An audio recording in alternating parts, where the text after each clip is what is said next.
Umagos ang luha sa mundong nilatan. Pasintabi sa mabuti na naka-uniforme dahil para lang to sa masama. Masama ang ginawa dahil sa pag-ape sa bawat tuka. Walang awa.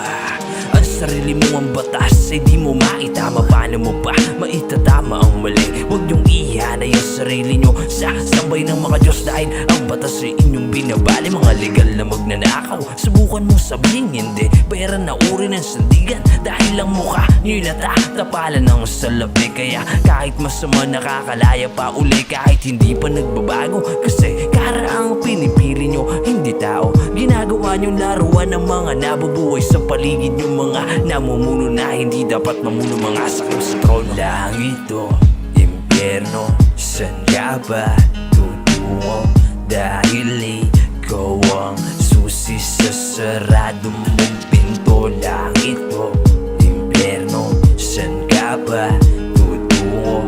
Dahil ikaw ang susi sa sarado mong pinto. Kaliwa o kanan, mga buhaya ay nagkalat. Sagad sa kakupalan, binababoy ang watawat. Aliwas sa katungkulan, pag nanakaw di maawat. Naghihirap ng sukdulan, di dinig ang pangungusap. Mapagsamantalang may intensyon sa pagbabago. Bituka na ka lang profesional sa panggagago. Sagad sa kahayupan na kunwari makatao. Peke na katalinuhan, iba'y basurang kandidato. Pamilyang araw-araw sang kahigisan tuka. Mga taong sa pera ganing sobrang kasuka-suka. Nagtatakbo wala daw bahid ng mga anomalya. Ngayon layo kapag lumapit mga bumoto sa kanya.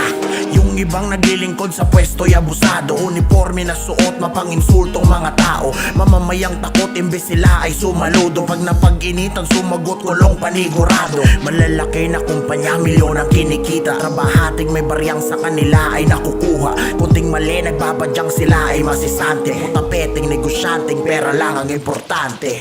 Langit o impyerno, saan ka ba tutungo? Dahil ikaw ang susi sa sarado mong pinto. Langit o impyerno, saan ka ba tutungo? Dahil ikaw ang susi sa sarado mong pinto. Langit o impyerno, saan ka ba tutungo?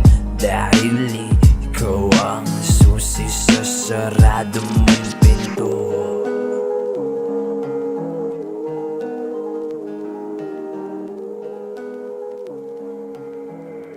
Saturday.